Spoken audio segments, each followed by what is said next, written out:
quanto, né, nós vamos falar aqui um pouquinho dos equipamentos de fotobiomodulação, tanto os equipamentos, tanto o Antares quanto o Laser Pulse, tá bom? Vamos lá, então. Bem, então, inicialmente, quando a gente fala aí, né, no caso da terminologia, né, da sigla em inglês laser, o que que ela significa, né? Então, ou seja, significa, traduzindo, né, para o português, seria a amplificação da luz por emissão estimulada de radiação, tá? Então, essa aqui é a descrição da terminologia, né, quando a gente fala aí de laser, né, seria essa o que nós chamamos aí, né, de amplificação da luz por emissão estimulada de radiação, tá?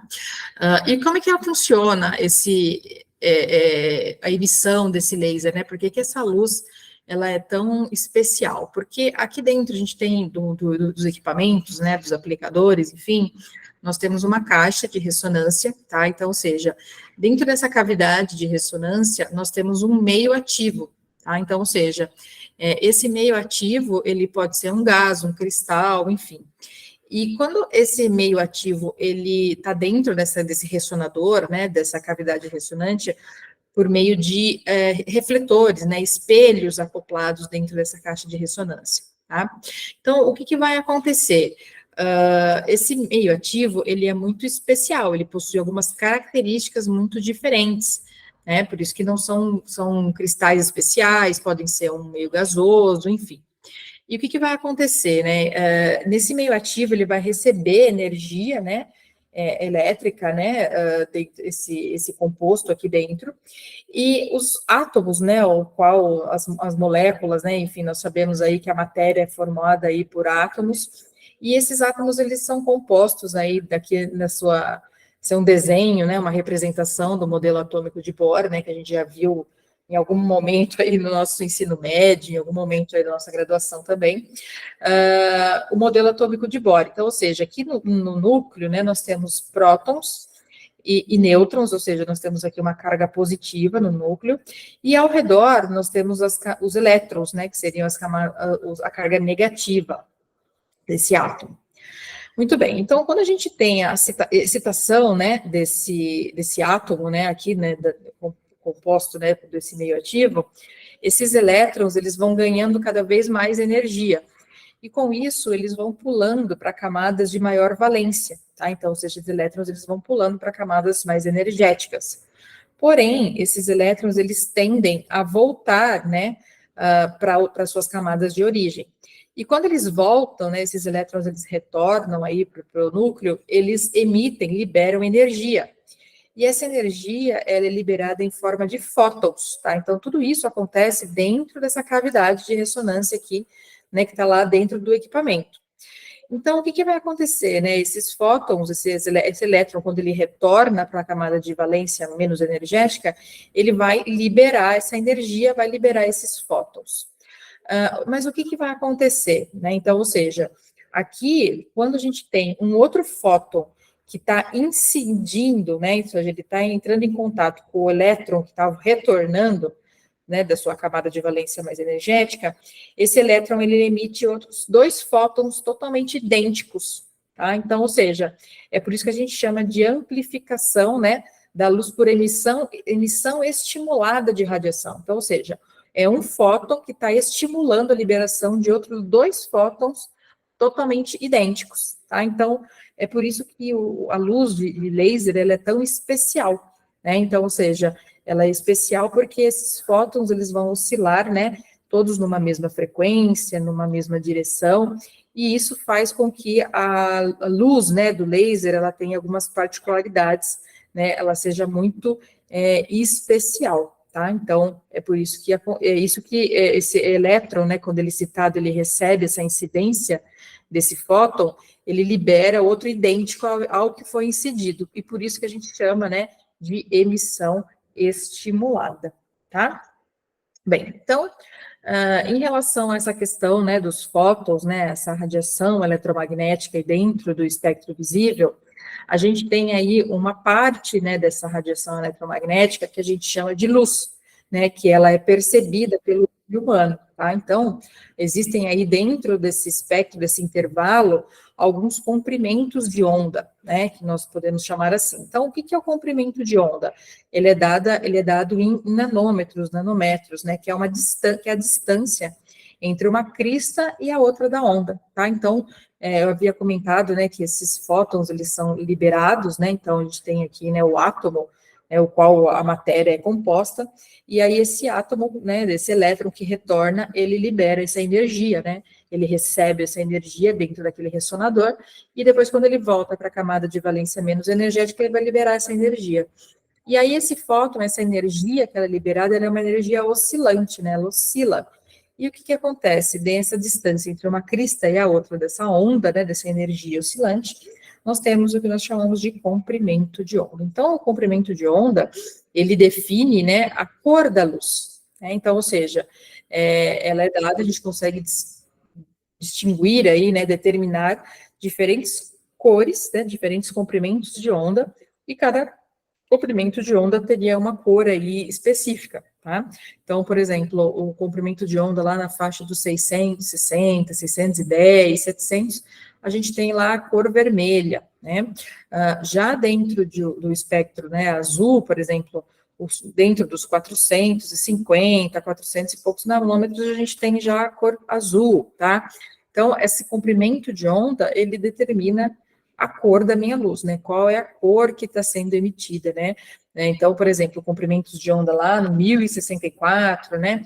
Comprimentos de onda do 808, 904 nanômetros, a gente já fala que é uma cor infravermelha, né? Então, é um comprimento de onda infravermelho, tá? Então, basicamente, o comprimento de onda, né? Essa frequência, né? Essa distância entre uma crista e outra da onda determina a cor da minha luz, tá? Além disso, né, o comprimento de onda, ele também vai determinar a profundidade de ação, de penetração no meu tecido, tá? Então, hoje a gente já sabe que comprimentos de ondas maiores, quanto maior for esse comprimento de onda aqui, né, então, seja na faixa aí dos 940, né, do infravermelho, basicamente, ele é mais profundo, ele tem uma penetração mais profunda. Porém, quando a gente entra, né, em comprimentos de onda muito longos, né, não é o caso dos lasers que nós utilizamos hoje na nossa prática clínica para fotobiomodulação, né, mas, por exemplo, lá, mais de 1.100 nanômetros, inverte-se, ele acaba ficando mais superficial, tá? É engraçado essa questão da profundidade de ação, da ação desse laser. Então, na faixa aí dos 904, 940 é a maior taxa de profundidade. Passou disso, ele já começa a se superficializar novamente. Então, comprimentos de onda muito longos, eles também acabam sendo mais superficiais também, tá? E comprimentos de ondas mais curtos, né? Então, lá a faixa do azul, do vermelho, eles têm aí uma faixa de penetração também mais superficial. Aqui no desenho, na representação, a gente consegue visualizar essa relação, né, de comprimento de onda e profundidade de penetração no tecido biológico, tá? E aí a gente percebe que quando a gente tem aqui comprimentos de onda bem maiores, né, a gente vê que ele se superficializa novamente, tá? Mas a nossa prática clínica em relação aos lasers de fotobiomodulação, né, lasers terapêuticos, nós utilizamos aí até uma faixa aí dos 904 nanômetros, enfim, então ele já tem uma penetração, uma profundidade aí de ação um pouco maior também aí na faixa 2, 3 milímetros, tá? Muito bem. Então, outra questão que, né, é importante que a gente já exemplifique aqui no treinamento é em relação aos LEDs, tá? Então, existe uma dúvida grande em relação à diferenciação, né, do laser e do LED, né? Então, isso já é dentro do campo da fotobiomodulação, já é um tema bastante discutido, né, as diferenças em relação a essas duas fontes de luz, né, que ambas elas vão trabalhar e vão realizar o que nós chamamos ali de fototermólise seletiva, de fotobiomodulação, perdão. Estou confundindo as terminologias. Então, o LED, pessoal, eles são diodos, né, semicondutores, que quando são submetidos a uma corrente elétrica, eles emitem luz, tá? Então, aqui é um desenho, uma representação do diodo, tá? E eles emitem luz aí dentro do comprimento, né, de 405 até 940, então, ou seja, do azul até o infravermelho, tá? Ele possui várias cores, né, uma gama de cores grande, né, várias, a gente tem aí mais possibilidades de cores de LED, inclusive do que cores de laser, tá? Então, como o laser, como eu havia dito, ele a produção dele, né, a característica de como ele é produzido, ele é muito especial, né, existe um meio ativo, né, enfim, muito especial, o componente desse diodo do laser, ele é muito mais caro, inclusive, né, muito especial. A gente tem aí poucos comprimentos de onda, né, poucos meios ativos que são capazes de produzir aí comprimentos de onda muito específicos. Então, basicamente, a gente trabalha aí no laser para terapêutico, 3 comprimentos de onda, basicamente, que é o que a grande maioria dos equipamentos trabalha, tá? Então, que é o vermelho e os 2 comprimentos, né, 800, né, na faixa do 800 e na faixa dos 900 nanômetros, que seria o infravermelho. Agora, quando a gente fala de LED, né, que é um diodo aqui semicondutor, então esse LED aqui, ele trabalha, a gente tem várias cores de LED, então vários comprimentos de onda que a gente pode, até porque é um meio, né, um diodinho que ele é mais acessível, tá? Então, ou seja, a gente tem mais diodos de cores de LED do que cores de laser, tá? Na nossa prática clínica. Então, geralmente a gente pode, né, depois a gente vai discutir essa questão de diferença entre laser e LED, mas a gente tem aí uma gama maior aí de possibilidades terapêuticas com LED também, tá? Os fótons, eles se repartem em uma superfície um pouco maior, então eles divergem mais, depois eu vou mostrar uma imagem que dá para a gente exemplificar bem a diferença entre laser e LED, tá? Baixo custo, como eu havia dito, fácil manuseio e resultados, né, gradativos, né, seguro, indolor, então é uma tecnologia que realiza aí uma técnica muito tranquila, fácil, né, de se aplicar também, tá? Muito bem, então aqui é em relação à diferença, né, do laser e do LED, lembrando aí que os dois são diodos, né, emissores de luz, né, porém o laser, ele tem um feixe colimado, né, então, ou seja, como um laser point, aqui dá para a gente ver bem a imagem, né, dessa colimação do feixe, né, ou seja, né, o ponto, ele é fixo, né, e ele é bem pontual. Já no LED, a gente tem a divergência dessa luz, tá? Então, ou seja, a gente tem um ângulo de abertura que pode variar aí até de acordo com a cor do LED, né, tornando essa angulação maior ou menor, tá? Então, o que a gente observa hoje é que na nova geração de diodos, né, eles estão até diminuindo essa angulação, eles estão tendo, os LEDs estão tendo uma colimação um pouquinho maior, tá? Na nova geração aí de LEDs que vem chegando no mercado também, tá? Mas, assim, ainda as diferenças entre o laser e LED, a gente sabe que o laser ele tem um comprimento de onda muito específico, né? Então, ou seja, a gente fala que ele é monocromático. Então, se a gente fala que, por exemplo, um laser tem 660 nanômetros, ele tem uma variação mínima de 660. Então, ele não vai sair dessa faixa, né? Ele não vai sair desse limite aí, desse comprimento de onda. Já o LED, ele tem uma variação que pode ser até de 10% até 20%, né, de diferença aí do comprimento de onda. Então, por exemplo, a gente tem aí um LED vermelho, tá? Exemplo. Então, ele pode variar os comprimentos de onda que estão dentro, né, os fótons, eles estão oscilando em frequências distintas, que aqui na imagem a gente consegue visualizar bem isso. Esses fótons oscilam em frequências um pouco distintas, não são iguaizinhas, igual ao laser, tá vendo? Todos os fótons como se fossem soldados, né, oscilando, marchando ali na mesma direção, na mesma frequência. Aqui no caso do LED, eles oscilam um pouco, né, tem essa variação aí de 10% até 20%, então ele abrange um intervalo maior desse comprimento de onda. Então ele está lá, por exemplo, ele ainda é vermelho a cor, né, a gente olha para o LED vermelho, a gente vai ver a luz vermelha, mas ele tem várias frequências ali dentro, né? Então, ou seja, os fótons estão oscilando em frequências diferentes. Então, uma faixa aí no range aí, vamos colocar de 600 até 660, até 630, até quase 690. Então, ele fica dentro de um intervalo, né, uma faixa espectral um pouco maior. Tá? Então, por isso que nós falamos que ele é quase monocromático, né?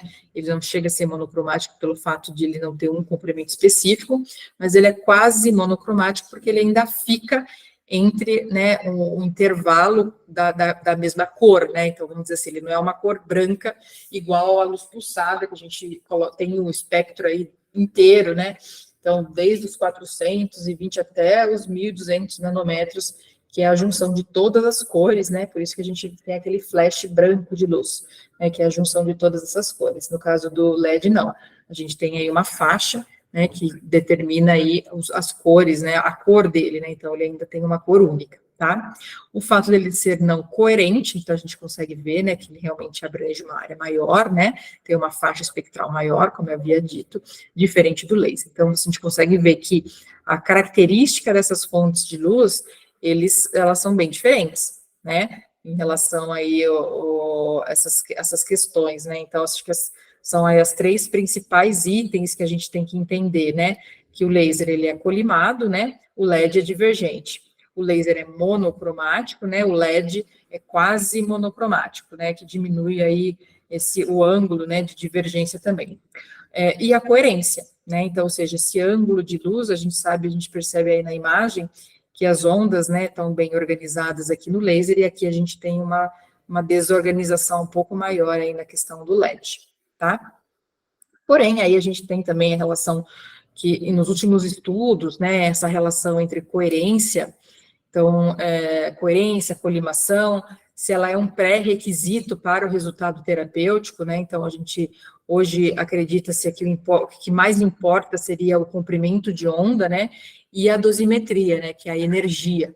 Então, são aí as principais variáveis que a gente tem aí em relação ao resultado clínico, né? Então, seria comprimento de onda e a energia dada em joule ou joule por centímetro quadrado, né?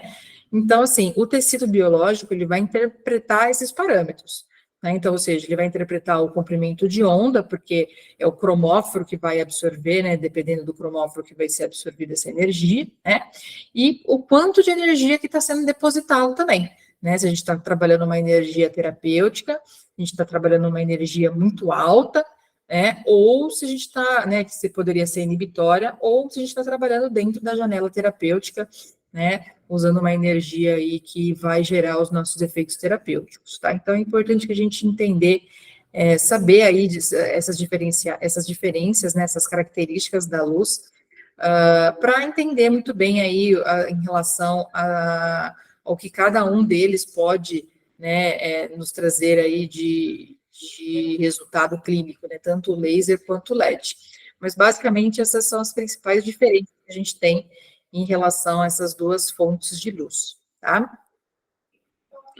Bem, em relação aqui a outra questão, né, então a gente pode estar classificando esses equipamentos, tanto o Antares quanto o Laser Pulse, em equipamentos de fotobiomodulação, tá? Então, são equipamentos aí de baixa potência, que não geram efeito térmico no tecido, embora a gente, lógico, está aumentando a energia, está aumentando a temperatura, o calor do tecido, mas não é o efeito térmico que vai fazer com que haja os meus efeitos terapêuticos, né? Então, basicamente, seria um laser atérmico, né?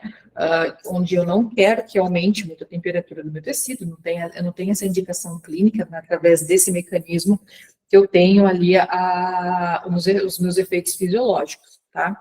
Então, no caso da fotobiomodulação, a gente está falando em equipamentos de laser e LED, que vão realizar efeitos fotoquímicos ou fotofísicos a nível celular. Então, ou seja, a nível celular, o que acontece lá, a minha resposta biológica do meu tecido, fazendo com que eu tenha aí os meus efeitos terapêuticos, né, os efeitos fisiológicos e os efeitos clínicos também, tá? Então, seja, no caso dos equipamentos de fotobiomodulação, o intuito é estimular ou inibir o meu tecido, tá?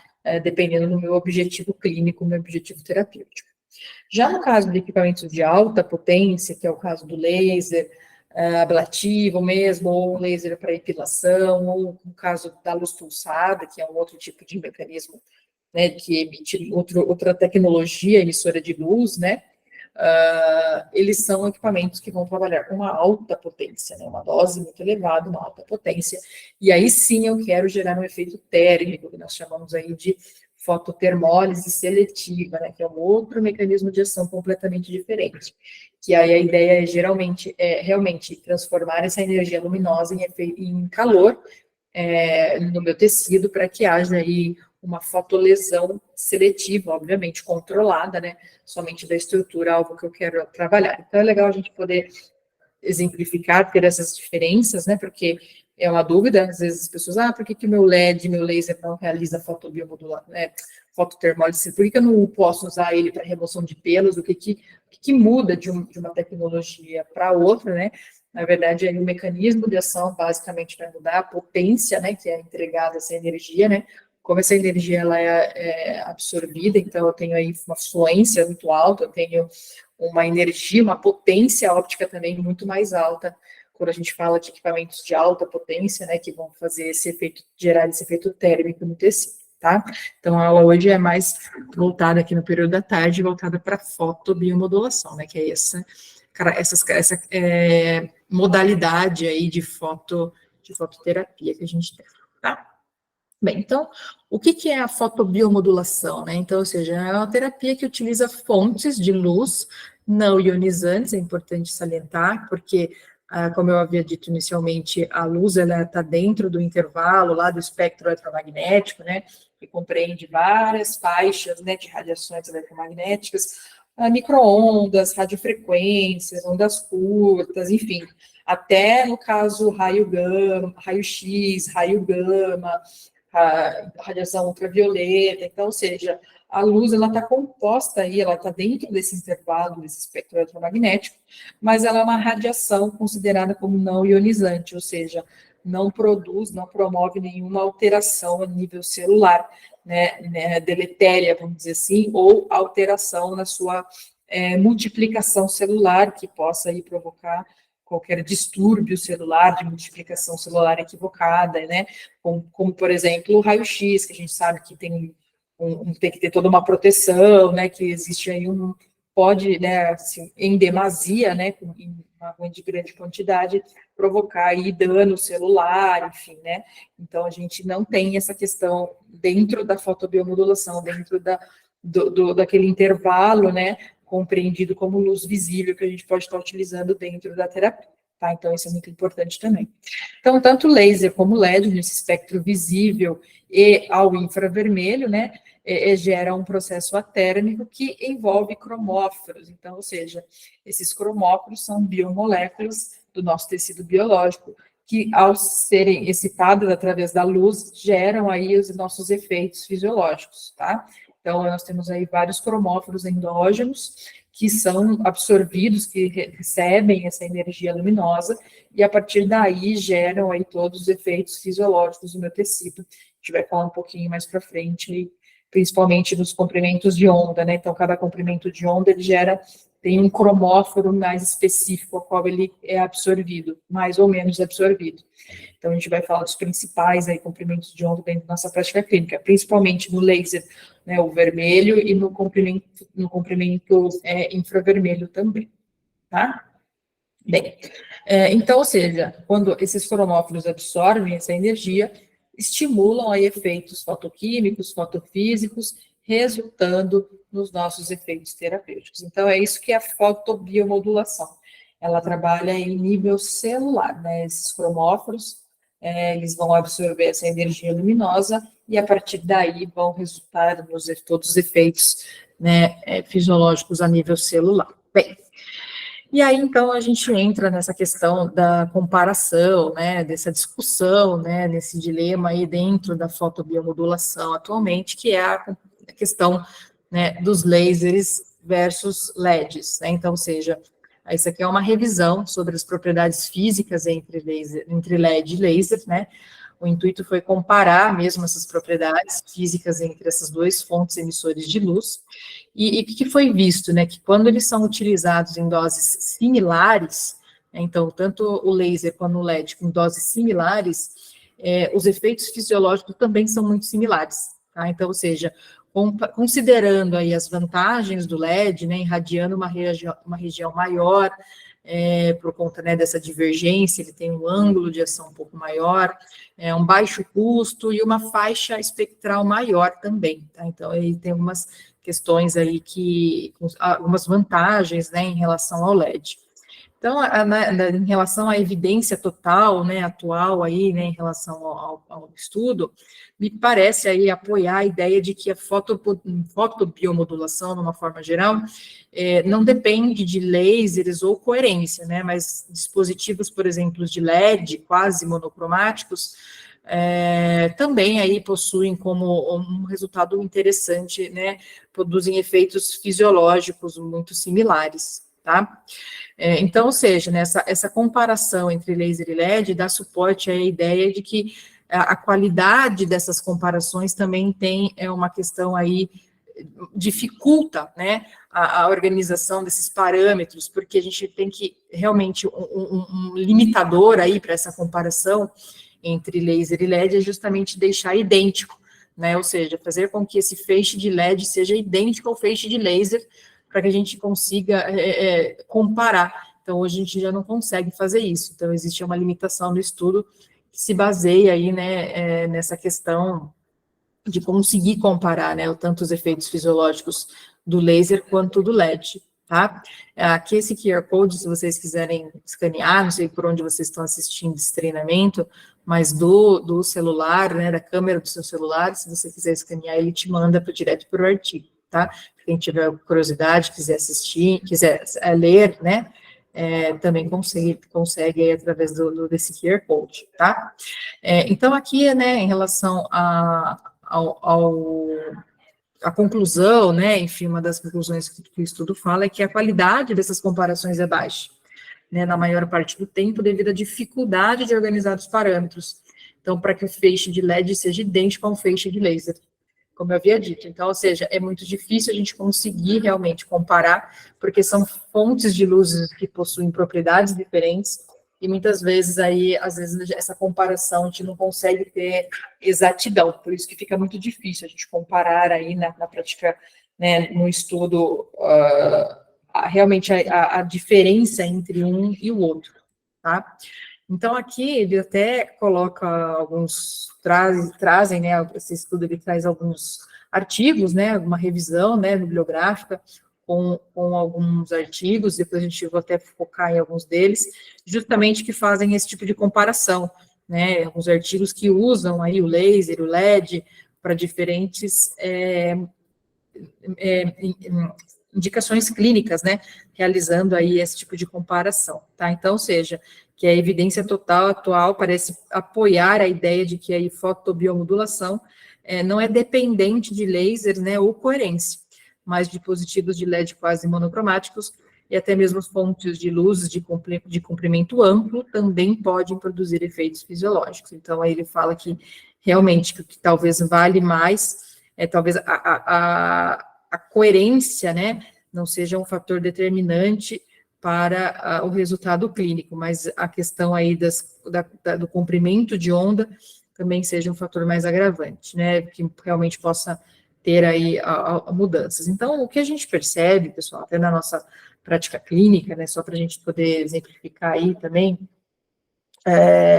que quando a gente fala de laser e LED, quando a gente fala, por exemplo, de efeito superficial, né, então, por exemplo, esse estudo aqui fala bem disso, né, que é justamente a viabilidade, né, foi realizado um estudo comparando o LED e o laser para a viabilidade de tecido, né, de retalho, vamos dizer assim, mimetizando aqui, né, as questões de enxertia, né, as cirurgias de enxerto, porque realmente aí é uma questão complicada, né, os problemas aí que acontecem em relação ao pós-operatório, né, de enxertias, de retalhos cutâneos. Então, esse estudo foi justamente visto aí qual a diferença, né, se teria melhor resultado ou não, comparando, né, o LED e o laser para essa viabilidade de retalho de tecido.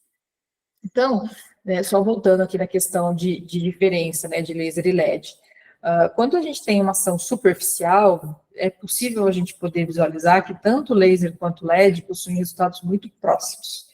Tá? Então, ou seja, essa questão de coerência, né, de potência, inclusive, a gente sabe que hoje, né, também os LEDs têm muito essa questão de alguns equipamentos trazem potências muito baixas, né, de LED, então isso também, como o estudo traz, né, meio muito complicado a gente conseguir comparar, né, as duas fontes de luzes. Então, porque a gente tem que ter a mesma potência, a mesma energia, né? Enfim, a colimação, a área de feixe também, isso muda bastante, que é a irradiância, né? Que é a potência dividida pela área do feixe. Então, são várias as variáveis que interferem aí para a gente poder comparar os resultados, né? Tanto do laser quanto do LED. Mas, enfim, a gente tem aqui, em relação à superficialidade, quando a gente tem a ação do laser e do LED, comprimentos de ondas similares, mas para uma ação superficial do meu tecido, nós podemos ver que os resultados são muito parecidos, tá? Então, são muito parecidos mesmo. Então, em superfície, tanto o laser quanto o LED, a gente percebe que tem bons resultados, ambos as fontes de luzes, né? Agora, quando a gente fala em profundidade, ainda acredita-se que pelo fato do LED ser aí um pouco, não ter essa coerência, né, ele diverger, mas ele ter um ângulo maior de ação, acredita-se que ele também possa ter aí uma profundidade um pouco menor também, né? A potência também interfere na profundidade de ação, a gente sabe hoje que a gente poder também ter uma ação mais profunda no tecido, a potência que a gente entrega desse laser também é importante. Então, às vezes acaba que o laser tendo melhores resultados, né, em profundidade do que o LED. É isso que a gente vê na prática clínica mesmo. Então, quando a gente vai atender, por exemplo, reabilitação em tecido muscular, né, tecido ósseo, enfim, a gente quer atingir em profundidade, a gente acaba optando também, óbvio, pelos comprimentos infravermelhos, né, que possuem uma penetração maior, mas também aí optando pela ação do laser, tá? Então, para analgesia, para, enfim, estimulação de tecidos mais profundos dentro da reabilitação, a gente acaba utilizando também mais o laser que o LED, tá? Então, isso é o que a gente avalia aí dentro da prática clínica, mas, como eu disse, ainda é um tema muito discutido aí dentro do campo da fotobiomodulação, essa relação aí de diferença entre laser e LED, tá? Então, desse estudo aqui, né, interessante modelo animal, né, foram utilizados 48 ratos, deixa eu tomar uma aguinha.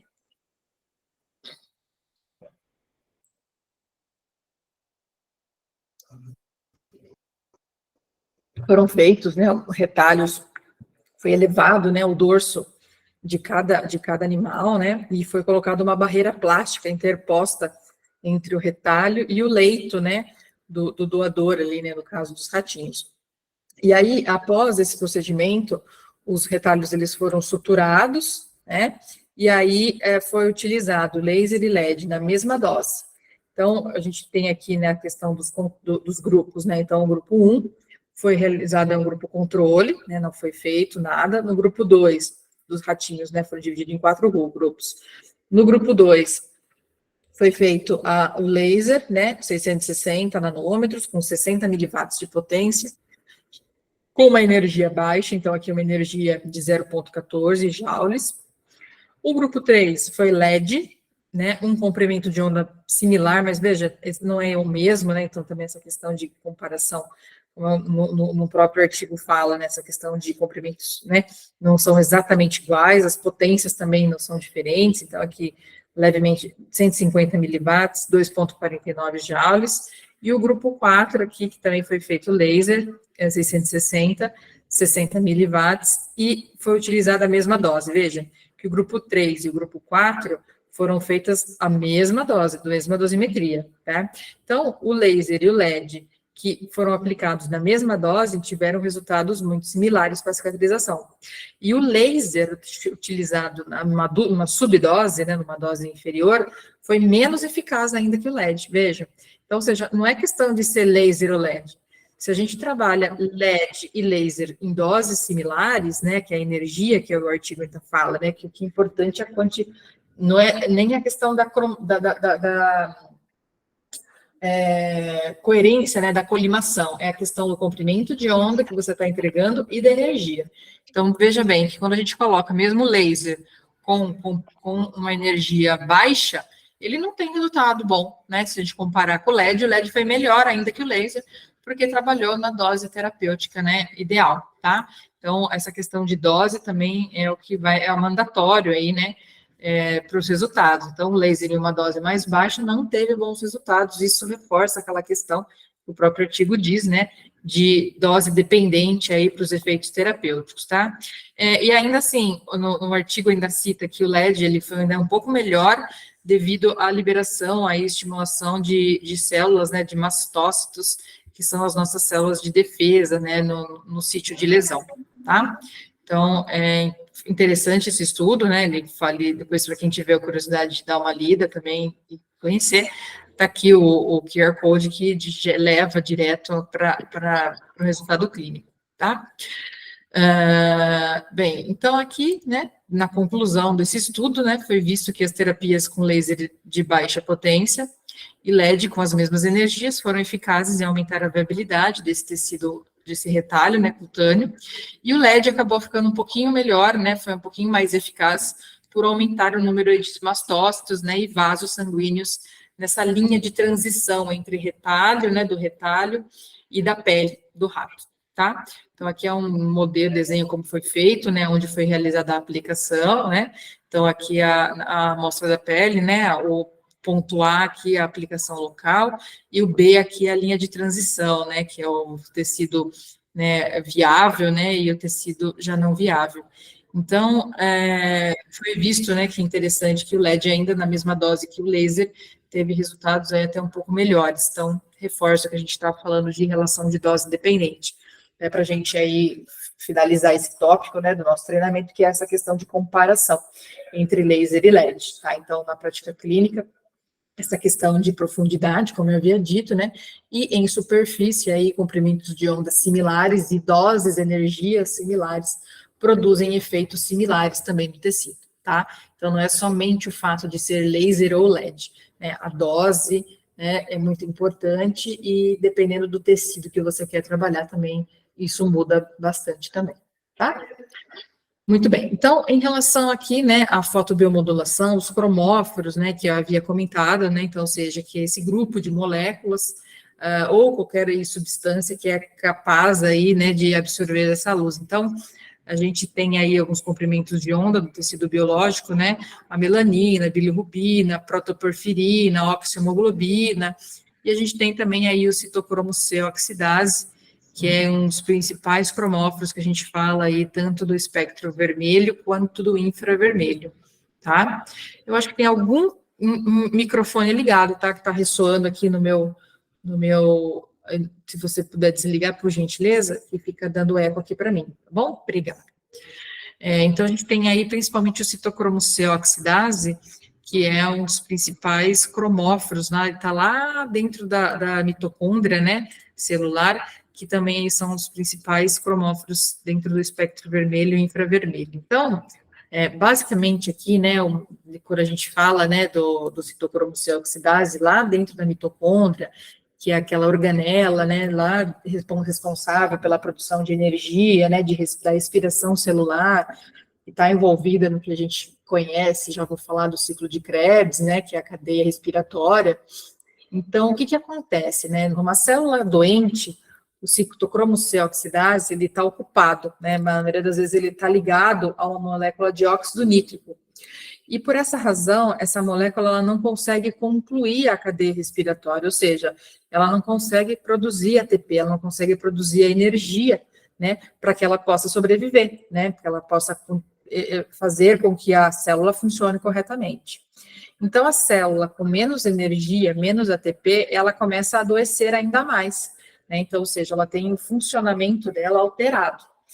E o citocromo C oxidase, ele é um cromóforo para o laser de baixa potência, e quando essa luz, né, esse laser de baixa potência, principalmente, né, no espectro vermelho e infravermelho, quando esse citocromo C oxidase, essa luz, ela interage com esse cromóforo, ela é capaz de quebrar, né, essa ligação do óxido nítrico com o citocromo C oxidase. E aí, o que acontece? A liberação desse óxido nítrico, e por conta disso, né, a cadeia respiratória volta a funcionar corretamente, tá? E a produção, né, então, ou seja, a conclusão dessa cadeia respiratória na mitocôndria é a produção de energia, de ATP, né, de radicais livres, né, que nós chamamos de ROS, e óxido nítrico, tá? E o óxido nítrico, ele é um potente vasodilatador, Por isso aí que ele vai promover a vasodilatação local, né?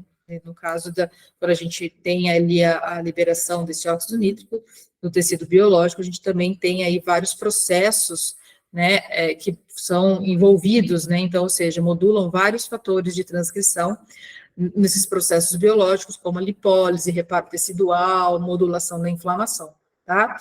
Então, por exemplo, o aumento, né, já existe aí algumas teorias que esse aumento da produção de ATP, de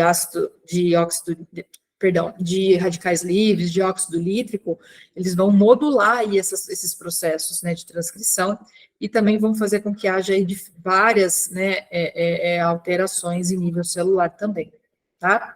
Então, basicamente é isso quando a gente fala aí dos efeitos, né, do laser de baixa potência. Então, seriam os efeitos primários, né, os efeitos primários aí dentro dessa questão do citocromoxioxidase, dessa absorção dessa energia, né, a nível celular, e mediante esses efeitos primários, nós temos os efeitos secundários, que seria o estímulo dessa microcirculação local. Então, como eu havia dito, a liberação de óxido nítrico também é um potente vasodilatador, que vai fazer com que haja aí o aumento da microcirculação. Então, o aporte nutricional, oxigenativo para esse tecido que está lesionado, que está pobre, pouco ligado, enfim, também é estimulado, né?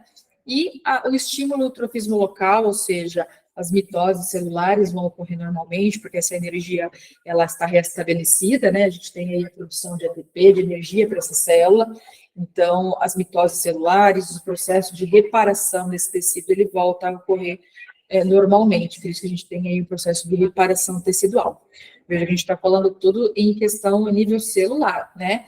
O cromófilo, citocromoxioxidase, vai fazer com que essa cadeia respiratória volte a funcionar corretamente em nível celular, e isso que vai fazer com que haja aí todos os efeitos secundários para que eu tenha os efeitos terapêuticos, né? Então, ou seja, após aí essa absorção da energia, né, através dos cromóforos, podendo aí ser endógenos ou exógenos, né, no caso, por exemplo, endógenos, como eu havia comentado anteriormente, né, os principais, né, o citocromoxioxidase, a oximoglobina, a água, enfim, entre outros. E a gente também tem aí exógenos, né, então, ou seja, a gente tem aqui a possibilidade de realizar terapias fotodinâmicas, principalmente aí no ramo da dermatologia ou da podologia também, que utiliza-se alguns cosméticos que vão interagir com a luz, né, potencializando esse efeito, né, da absorção dessa energia, né? Então, ou seja, os cromófilos, né, os endógenos mais conhecidos, a protoporfirina, que vai absorver a luz azul, né? Então, ou seja,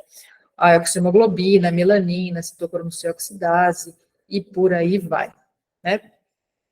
Bem, mediante a isso, nós temos aqui os efeitos na absorção por os cromófilos, e com isso nós temos os efeitos fisiológicos, que seria a liberação de histamina, que é um mediador do processo inflamatório, que leva também à vasodilatação, aumento da permeabilidade vascular, né? Então, ou seja, em inflamações, em processos inflamatórios, a histamina ela é crucial para que haja aí uma resposta imunológica do corpo.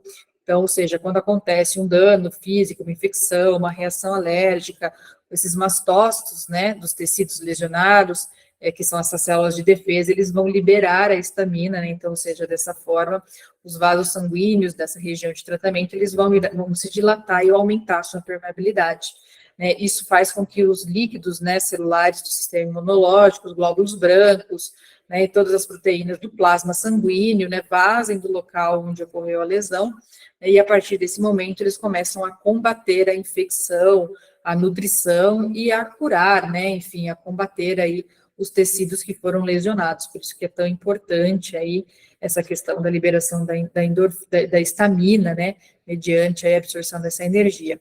A angiogênese, que seria a produção de novos vasos, né, mediante os pré-existentes. Então, a gente melhora aí a irrigação local, né, melhora a síntese de novos vasos locais, o aumento do material genético, DNA, RNA, e aí dentro disso também nós temos o aumento da ação no fibroblasto, né, que é a célula aí que vai realizar a produção de colágeno, elastina, e também a liberação de beta-endorfinas aí que também vão modular o processo de dor, né, gerando aí a analgesia local. Então, são todos esses os processos fisiológicos que vão acontecer mediante a absorção dessa energia luminosa, né, através do laser. ou do LED, que seja, né?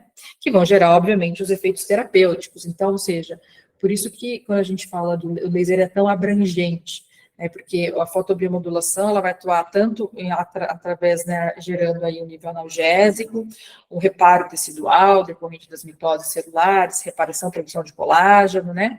A modulação do processo inflamatório, principalmente para a liberação da histamina, né? Então, ele não vai cessar o processo inflamatório, não para, mas ele vai modular esse processo inflamatório, né? E também a questão do efeito circulatório, melhora do aporte nutricional, oxigenativo para esse tecido, que também vai promover aí, ajudar na reparação tecidual como um todo. E por conta disso, o laser consegue trabalhar, o laser e LED, né, em diversos tecidos, né, basicamente todos a gente consegue trabalhar, eu falo, né, da cabeça aos pés, praticamente, porque ele vai atuar em tecido nervoso, reparação de tecido nervoso, em tecido muscular, tecido ósseo, tecido cutâneo, né, então, ou seja, no leito ungueal, tem na unha, né, que a gente fala, né, da questão da podologia, para o crescimento folicular, né, do cabelo também, nos quadros de alopecia. Então, ou seja, o laser ele é muito versátil nesse sentido, né, e aí todas as áreas de atuação aí dentro da área da saúde consegue se beneficiar, né, do laser. Então, dentro da odonto, o terapeuta capilar, né, o fisioterapeuta, o esteticista, o podólogo, enfim, tanta gente aí que consegue estar utilizando o laser e o LED, porque ele vai atuar em diferentes tipos de tecido mesmo, tá? Ele tem uma abrangência aí muito, muito grande nesse sentido, tá? Bem, então a gente tem aqui alguns parâmetros, né? A gente vai entrar em parametrização do laser, que são importantes que a gente compreenda, tá? Para a gente entender essas variáveis, né, que a gente utiliza para a emissão da luz, tá? É legal que a gente consiga entender também os parâmetros mais importantes, né, em relação às doses, né, descritos aqui nesse slide, né? Então, quando a gente fala em algumas questões, então, por exemplo, deixa só eu tomar uma aguinha aqui.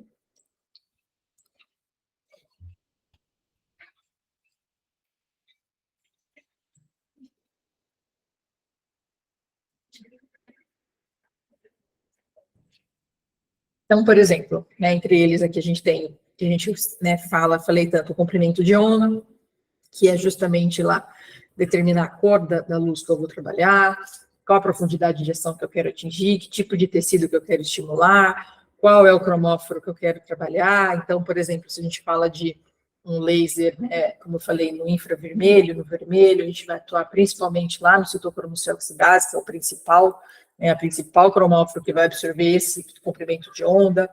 Quando eu falo, por exemplo, numa luz azul, e aí a gente já não tem mais laser azul, né? A gente só tem o LED, por exemplo. Como eu falei, né, a gente tem uma gama maior de cores de LED. Então, por exemplo, se eu quero um efeito bactericida, eu já mudo meu cromóforo, vou trabalhar com a protoporfirina, então aí já é um outro cromóforo, então a gente precisa saber qual comprimento de onda a gente precisa elencar, né, a depender aí de qual objetivo terapêutico, né, qual que é a minha indicação clínica, né. Outro item também importante, né, em relação aos parâmetros, né, que é a irradiância, que corresponde justamente à potência, né, do laser e do LED, dividida pela área em centímetros quadrados, ou seja, dividido pela área de saída dele, né, tem que levar em consideração o tamanho dos spots, por isso que eu falo para vocês que é tão difícil a gente comparar laser com LED, justamente por essa questão da irradiância, né, então nós temos aplicadores de laser e de LED que às vezes não têm a mesma irradiância, não possui, aí eu não consigo pegar a mesma potência do laser, a mesma potência do LED, dividir pela mesma área. Então, às vezes a gente está comparando até, né, nos estudos, comparam até equipamentos de marcas distintas, então é muito difícil conseguir fazer essa comparação idêntica, né, mas a irradiância é basicamente isso, é pegar a potência do meu laser, do meu LED e dividir pela área de ação. Isso aqui está muito relacionado também com a profundidade de ação, tá, gente? Então, essa irradiância aí, a gente usa, por isso que eu falei da potência, né, então, essa questão da irradiância também é legal a gente levar em consideração, porque essa potência de emissão aí, dividida pelo feixe, também tem influência na absorção, né, na profundidade de ação dessa luz também, tá? Também existe essa questão. Outra questão, né, que a gente tem é a potência, né, então, ou seja, a potência dada em watts, né, Então, aqui a gente tem a relação de potência, quanto de potência que eu tenho, e essa potência, ela está relacionada diretamente ao tempo de tratamento, isso aqui é importante a gente entender, né? Então, ou seja, quanto maior é a potência que eu tenho do meu diodo, né, minha probe, minha caneta, meu cluster, que seja, mais rápido eu consigo entregar energia para o meu tecido, tá? Então, é realmente na forma, depois eu vou até mostrar a fórmula para vocês mais para frente, né? A formulinha que a gente usa, mas a potência tem essa relação. Quanto maior for a potência, né, do meu diodo, né, seja do laser ou do LED, menor é o tempo de tratamento que eu preciso utilizar, né? Então, ou seja, essa energia, no caso do LED, né, essa questão da divergência da luz aí também tem essa questão, né? A fluência, que a gente tem aqui a energia, né, dividida por centímetro quadrado, ou seja, a energia dividida pela área de saída, né, de feixe. Então, isso também é uma questão importante, né, para a gente entender, porque essa aqui é uma dosimetria. Hoje em dia, a gente acaba aqui não usando muito fluência, a gente acaba usando mais energia, né, essa quantidade de energia total, né, porque isso também tem diferença entre um equipamento e outro, né, veja bem, a gente tem aí literaturas, né, por exemplo, eu posso seguir, se eu me baseio, né, a minha conduta, a minha prática clínica baseada em evidências científicas, eu vou procurar publicações, artigos, né, enfim, que falem sobre a utilização da luz. E aí, às vezes, o que acontece? Alguns artigos trazem, né, a fluência em joules por centímetro quadrado. Só que o que acontece aqui, dependendo da energia, da área de saída, é completamente diferente do meu equipamento, né? Então, se eu tenho um equipamento e quero replicar o mesmo estudo, às vezes eu posso usar a conduta que foi utilizada no artigo, mas eu vou ter resultados diferentes. Por quê? Porque o meu equipamento possui uma área diferente de ação, de saída, então a fluência em si também muda completamente, tá? Então, hoje, hoje a gente acaba padronizando, até o Walt mesmo, as doses, as dosimetrias, elas são todas padronizadas em joules absolutos, para justamente ter essa padronização aí, né, em energia absoluta, e aí não influência mais, mas a gente consegue também isso colocar no equipamento, se for o caso. Então, só lembrando que a fluência nada mais é que a energia total em joules, dividida pela área de saída do feixe, tá? Do spot ali, da onde eu estou trabalhando, tá? Bem, aqui em relação à estrutura do pulso, né, então, ou seja, eu posso estar trabalhando com um laser, um LED no modo contínuo, ou pulsado, tá? Então, ou seja, essa questão aí de quando ele é pulsado, a gente precisa saber a frequência desse pulso, né? Tem que ter a potência fixa, a gente tem uma potência fixa, e a gente também tem que ter a informação da potência média, tá? Quando a gente trabalha ele no modo pulsado. Então, basicamente, hoje, no pulsado, a gente trabalha muito só com o laser 904, pela composição do diodo, como ele é formado, ele só vai conseguir emitir no modo pulsado, tá? Então, aí dependendo, a gente tem aí potência média e a potência de pico, perdão, e a potência média também, né, na questão no modo pulsado, tá? A relação à coerência, então a luz, ela pode ser coerente ou não coerente, vai depender, né, se ele é um LED, se ele é um laser, lembrando que o laser, ele vai ser coerente, o LED não é coerente, né, essa questão da coerência aí é o que a gente pensa também em relação à profundidade de ação, tá? O tempo de irradiação, então, quanto tempo eu estou demorando para irradiar essa energia no meu tecido, tá? Então, isso também pode interferir, né, na questão de sobredose ou subdose, tá? Então, ou seja, eu tenho tempo, que é um tempo específico para poder irradiar, que é um tempo bom, não pode ser nem muito demorado, porque senão eu saio da minha janela terapêutica, e também não pode ser muito rápido a aplicação, o tempo de exposição, porque senão eu não dou tempo da minha célula absorver essa energia. Tá? Então, tem essa questão, o tempo de radiação precisa ser um tempo aí médio, ideal, depois eu vou falar um pouquinho mais para frente, né, em relação a isso, para que a gente possa aí ter essa questão aí de tempo também que interfere diretamente como essa energia vai ser absorvida pelo tecido, tá? Bem, o intervalo, né, entre as sessões também é interessante a gente trabalhar, né, então pode-se fazer dia sim, dia não, então qual é o melhor intervalo, né, dependendo do que a gente quer trabalhar, mas na prática clínica a gente pode fazer dia sim, dia não tranquilamente, tá? Bem, aqui no próximo slide a gente vai só falar um pouco mais sobre esses parâmetros, mais resumidamente.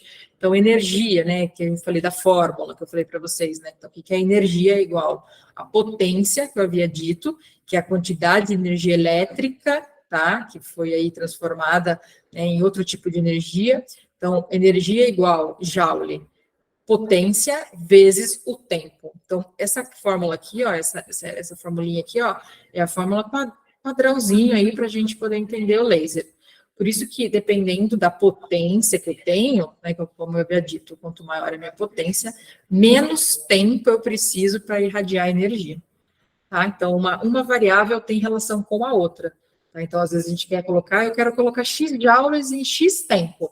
Depende da potência que você está usando. Tá? Então, equipamentos que possuem a possibilidade de você variar a potência, então, por exemplo, eu tenho lá uma probe que tem uma potência máxima de 500 miliwatts de potência, que seja 500 miliwatts de potência. Se eu consigo poder variar, eu consigo variar de 100, 200, 300, então isso é interessante para que eu possa, inclusive, ter um tempo aí específico para poder depositar essa energia luminosa, tá?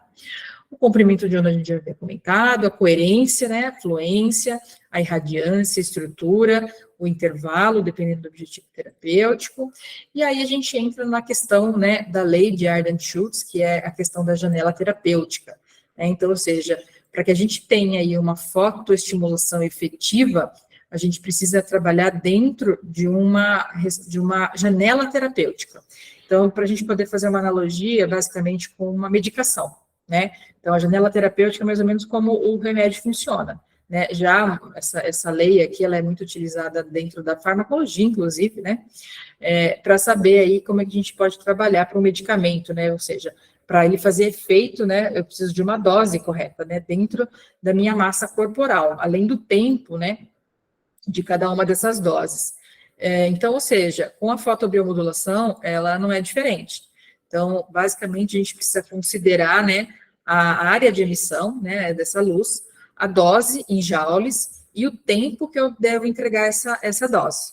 Então, essas são questões importantes. Então, essa dose de resposta, essa curva, né, na verdade, de dose e resposta, existe uma janela de dose ideal para alcançar aí os efeitos fisiológicos. Né? E para isso, né, o equipamento é possível alterar a potência de saída para que a gente possa calcular aí o tempo que eu demoro para entregar essa energia também. Tá? Então, ou seja, quando eu diminuo a potência, eu demoro um pouquinho mais tempo para atingir a dose estipulada. Né?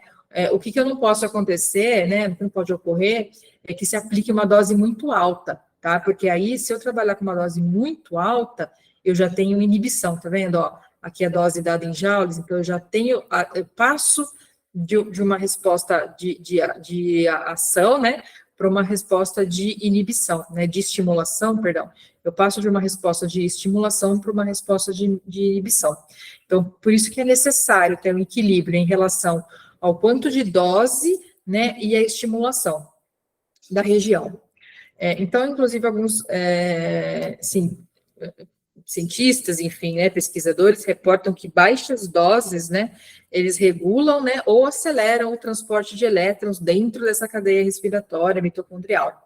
Né, enquanto essas doses elevadas, elas podem causar danos nesses transportes dessa cadeia mitocondrial. Por isso que a gente tem aí que ter uma janela terapêutica, né, uma dose ideal aí para se trabalhar, e é um processo. Né, então, desculpa, gente, só um minutinho aqui, só um minutinho.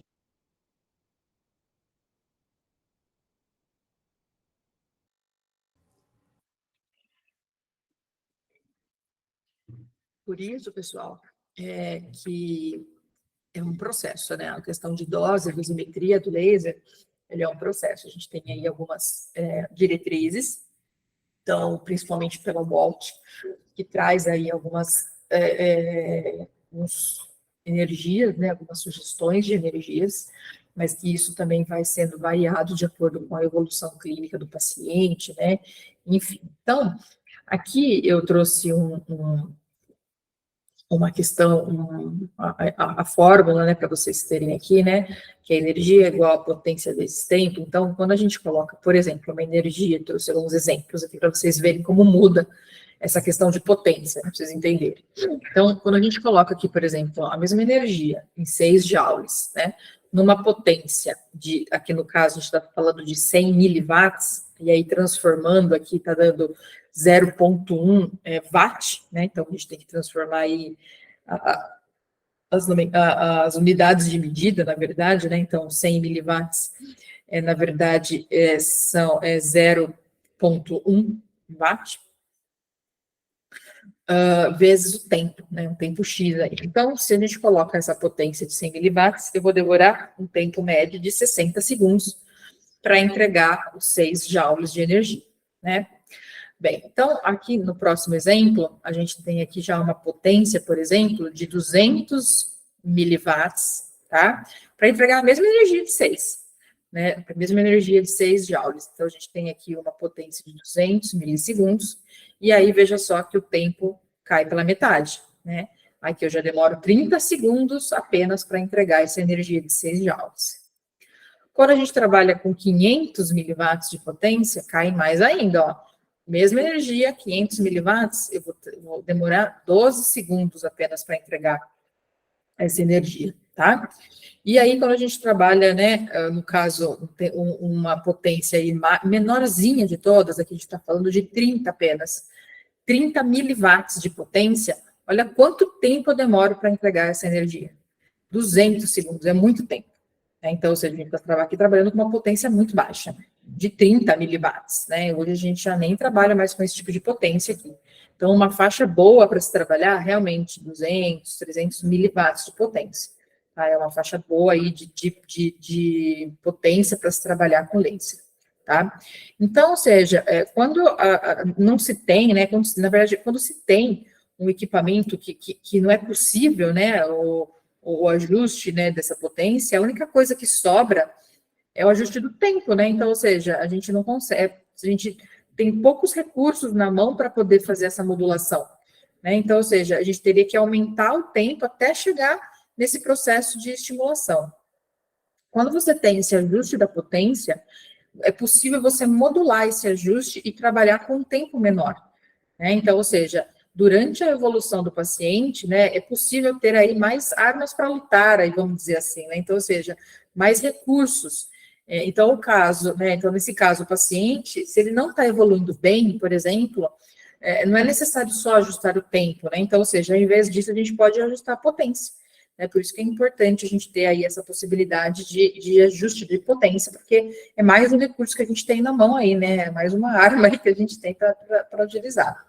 E a dosimetria, né? Obviamente que ela tem uma grande janela, né? Então, o paciente, às vezes, a gente precisa de mais ou menos energia, mas a gente tem um range grande, né?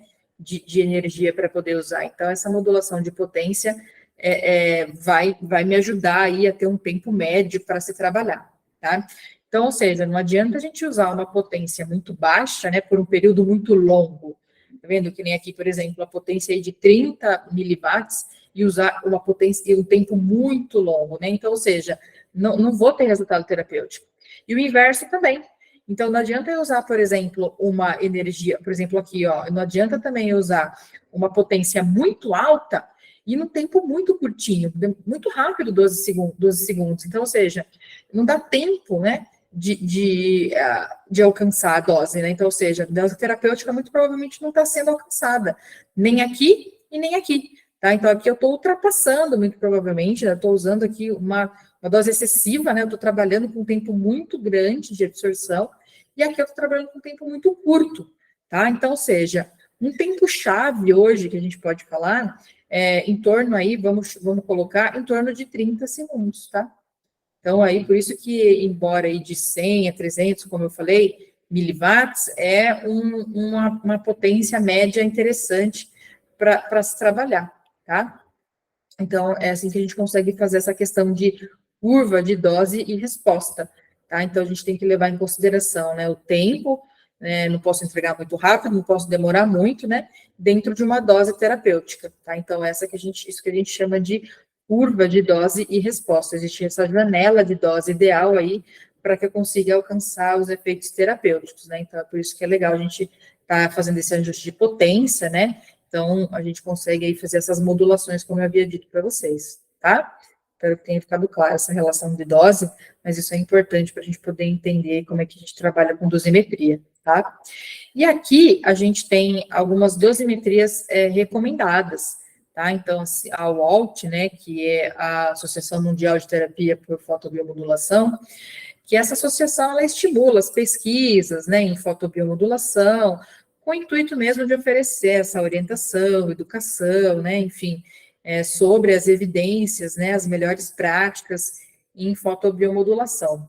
Né? Então, aí existem alguns objetivos da WALT, né, que seria aí a promover, né, essa questão da evidência, né, as evidências em fotobiomodulação, né, realmente incentivar essa pesquisa, né, investigação clínica, né, e ela também traz aí essa questão de como uma referência, né, ou seria estabelecer, ela estabelece aí uma referência internacional aí, né, para a fotobiomodulação, algumas dosimetrias. Então, aqui eu trouxe para vocês, né, algumas dosimetrias recomendadas, né, aqui no caso 904, né, dependendo do diagnóstico aqui que se tem, e aqui algumas doses, máximo, médio, mínimo, né, e o total aí, mais ou menos, por ponto, né, dado em joules.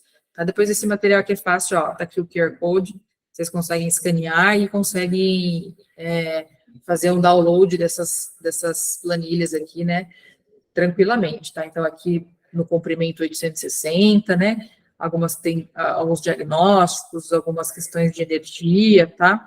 Também, da mesma forma, quem quiser fazer o escanear, vocês conseguem fazer baixar aí essas tabelinhas também, tá? Se preocupem que esse material depois a gente vai estar encaminhando, tá, gente, para o e-mail de vocês. Então, todo esse material, se vocês quiserem depois ter acesso, a gente vai encaminhar o PDF, tá? Então, não se preocupem nesse sentido, depois todo esse material vai ficar à disposição, tá? E aí, aqui outras também, outras recomendações, né? Enfim, eu trouxe algumas aqui, mas é uma tabelinha bem extensa, tá? Com várias aí sugestões de dosimetria, né? Lembrando que aí a questão que ele está colocando é a energia em joules, né? Então, ele coloca aqui a irradiância também, né? A máxima de irradiância, mas aqui é o mínimo de total, né? Da dose, aí dependendo do que você for tratar. E aí você tem aquela questão da modulação, isso vai depender do tempo, de quanto tempo você entrega essas energias, e aí vai depender da potência que você está usando, tá? Então, lembrando daquela conta lá, daquela continha lá da fórmula que eu mostrei para vocês, né, para a gente poder calcular o tempo, né, quanto tempo demoraria para entregar a energia. Lembrando que 30 segundos aí, de média, é um padrão interessante, bom aí para gerar efeito terapêutico. Muito bem, então a gente tem aqui algumas indicações, né, algumas indicações clínicas, né, então quando a gente fala do laser, como eu havia dito, ele é muito amplo, né, são muitos profissionais, muitas indicações clínicas que a gente consegue trabalhar com laser. Então, por exemplo, dentro da estética, da dermatofuncional, biomedicina estética, né, então tratamento de acne, áreas hiperpigmentadas, rejuvenescimento, cicatrização pós-cirúrgica, lipólise, a laser acupuntura já é uma realidade, muitos acupunturistas já utilizam, né, nos pontos de acupuntura, seja para estimulação ou para inibição de certos pontos. Na dermatologia, né, então tratamento de psoríases, alopecias, controles de herpes, enfim, né, terapia fotodinâmica. Na podologia, e aí que quando a gente fala terapia fotodinâmica, é a associação, né, então, por exemplo, dentro da podologia, né, então a gente tem aqui o tratamento de onicomicosis, de micose de unha, que pode ser associado com azoto de metileno, que é um cosmético aí que pode ser utilizado junto com o laser vermelho para potencializar essa absorção dessa luz, para cicatrização de feridas no total, e na reabilitação, nossa, aí vai longe, né, gente? Então, todas as questões inflamatórias, né, as tendinoses, tendinopatias, questões de analgesia, né, álgicas, recuperação muscular também, enfim, pós-operatórios em geral, então, ou seja, é realmente muito utilizado aí dentro da reabilitação para uma gama muito grande para recovery, né, então, seja para quem trabalha com fisioterapia desportiva, para diminuição de lactato, enfim, creatina quinase, então, ou seja, tem bastante coisa aí dentro da Reab hoje, né, utilizando a fotobiomodulação, tá? Tomar uma aguinha, senão...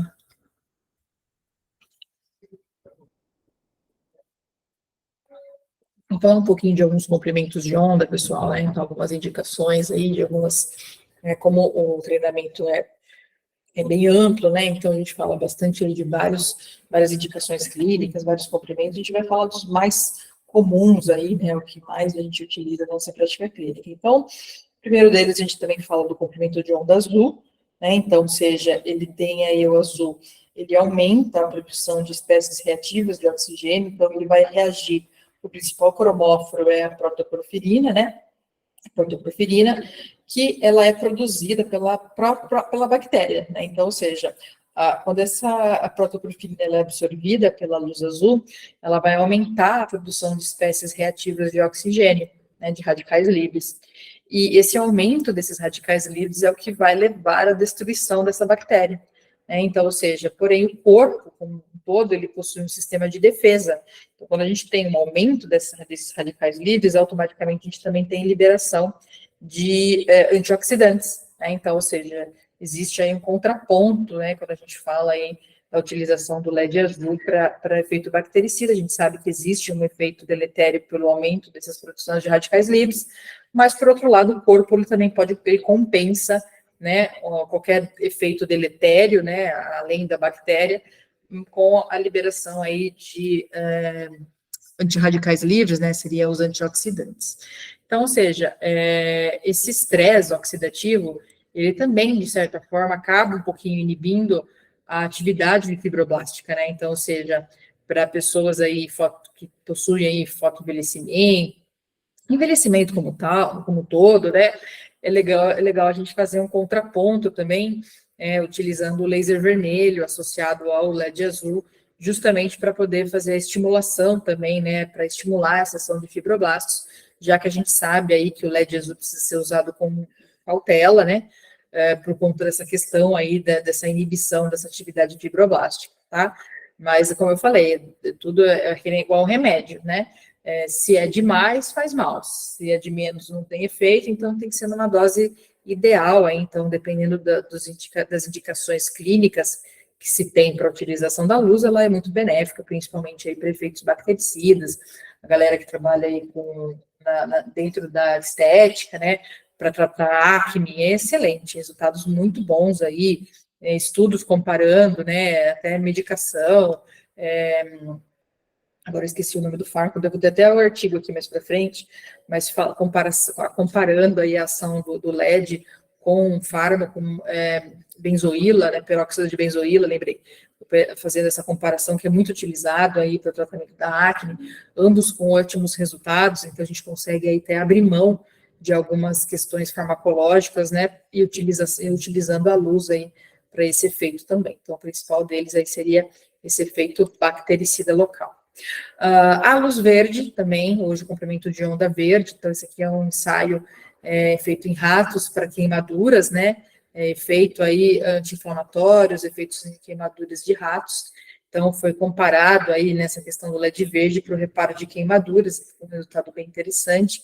Hoje já sabe-se que o LED verde também tem uma boa absorção e um estímulo interessante aí para o fibroblasto, então para a produção de colágeno, também é bastante utilizado aí em nível aí dérmico, né, vamos dizer assim, o comprimento de onda verde, principalmente para estímulo de colágeno. Esse estudo aqui é bem legal também, ele utilizou o comprimento de onda âmbar, né, para rejuvenescimento, então aqui foram 90 pacientes portadoras de fotoenvelhecimento, foi feita aí uma avaliação, né, digital, histopatológica também da pele. Aqui foram feitas 8 sessões, 4 semanas, com intervalo de 48 horas entre as sessões. A foto antes e após aí 2 meses dessa série de 8 tratamentos, né, ao longo de um mês, tá? Então, a gente já consegue, olha só, uma redução bem interessante, né, dessas rugas aqui perioriculares, tá? Então, esse estudo aí também indica que essa fotobiomodulação também tem esse efeito aí de modular a expressão de metaloproteinases, que são enzimas que degradam o colágeno, também o comprimento de onda âmbar também tem essa função aí de regulação dessas metaloproteinases também, além da estimulação, né, da síntese de colágeno, então esse resultado foi bem interessante, aí, muito eficaz para melhora aí desse fotoenvelhecimento como um todo, tá? Aqui, mais uma. Então, olha só, reparo tecidual. Então, aqui o laser, né, de baixa potência, que foi um tratamento, no caso aqui, foi um estudo que foi utilizado para ressecção da artéria, da artéria cava, né, da safena, perdão, cava não, desculpa, utilizando aí a veia safena, né, que ela é muito utilizada, essa remoção da safena, para doenças isquêmicas do coração, tá, para cirurgia de revascularização do miocárdio, perdão, eu errei, me confundi, da revascularização do miocárdio. Então, muitas vezes essa veia safena, ele pode ser, né, como feito, né, como um enxerto, né, coronariano, e aí após o procedimento dessa ressecção dessa safena, pode acontecer algumas complicações pós-operatórias, né, então, ou seja, pode evoluir aí para deiscência, que é o que a gente não quer, né, esse fator aí debilitante, né, desses casos. E aí, no caso, a utilização da luz, né, vermelha aqui, no caso, para reparação tecidual, muito legal. Então, o laser utilizado, nesse caso, ele aumentou, né, o processo de bioestimulação tecidual de forma eficaz, né, então ele auxiliou muito bem a repetilização, né, proporcionando aí a melhora da vascularização local, né, e melhora aí da qualidade da cicatrização e diminuição aí de qualquer tipo de cicatriz anestésica também. Tá, então aqui a gente consegue visualizar, olha só, que legal que é o resultado, né, como que ficou também, então, ou seja, bem interessante, né, então, a utilização do laser vermelho, principalmente para esse processo de biomodulação tecidual, né, então, ou seja, para que haja aí esse reparo tecidual também, então, a gente tem um resultado bem interessante, então, o paciente aí, bem interessante aí no pós-operatório, né, então, foram utilizados aí 685 nanômetros, 9 sessões, tá?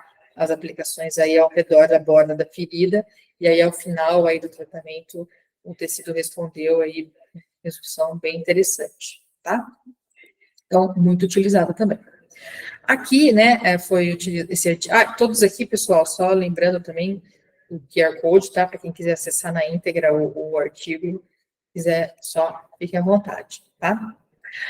Acredita-se também, né, atualmente, que o laser, né, a fotobiomodulação em si, ele possa estimular, né, essa motricidade linfática, né, esse movimento, né, então, ou seja, a atividade desses macrófagos também, tá? Então, aqui foi utilizado um estudo em 46 mulheres mastectomizadas, foram divididos em 3 grupos, onde receberam a drenagem linfática manual, o outro grupo recebeu o laser, né, e o outro, a drenagem linfática, a bandagem, na verdade, foi uma bandagem compressiva que eles fizeram aqui, tá? Então, a bandagem compressiva, ela foi aplicada, né, em todos os grupos, e houve uma redução significativa do edema. Então, eles fizeram lá a drenagem linfática manual, só o laser, né, e o outro só a drenagem linfática manual sem o laser, tá? Então, eles viram que onde foi feito, né, o laser com a bandagem, ele pode oferecer uma ação terapêutica de economia de tempo, né? Então, ou seja, quando você faz a bandagem e o laser, né, em região ganglionar, você também pode estar estimulando, né, a motricidade linfática somente através da irradiação, né, desses linfonodos, utilizando o laser também, bem interessante aí, melhorando também aí a drenagem local, favorecendo, né, inclusive aqui no caso de linfedemas, né, de quaisquer alterações aí do sistema linfático também, tá? Bem legal também. Aqui, em relação à analgesia, né, então, como eu havia dito, também é muito utilizado, os estudos mostram aí que a terapia por laser tem essa capacidade de modular o processo inflamatório e o alívio, né, das condições de dor aguda, então, essa questão, ela ocorre principalmente através dessa diminuição dessa condução nervosa, né, essa liberação de opioides endógenos, o aumento, né, da angiogênese, e, consequentemente, o aumento da microcirculação local, tudo isso favorece para redução, né, de dor, né, o efeito inibitório, né, também pode ser considerado aí pela liberação de prostaglandinas, de mediadores do processo inflamatório. Tá? Aqui foram utilizados doses de 4 joules por ponto, né, então mostrou uma melhora significativa em relação à redução da dor, né, e incapacidade funcional dos pacientes aí portadores de lombalgia, tá? Então, muito utilizado, a gente já usa-se bastante na prática clínica, com resultados aí significativos, principalmente na atividade de vida diária, né, e na mobilidade lombar aí, no caso desses pacientes. Foram feitas 10 sessões, 5 vezes na semana, né, e 4 joules por ponto, tá? Para quem quiser, as variáveis aqui do estudo tá aqui, quem quiser ler o estudo na íntegra, o QR Code já direciona diretamente para o paper, tá? Algumas aplicabilidades também, então, né? A gente trouxe aqui alguns artigos, algumas questões e algumas aplicabilidades clínicas também a gente tem aqui, né? Para a utilização do laser. Vamos lá, deixa eu passar para cá.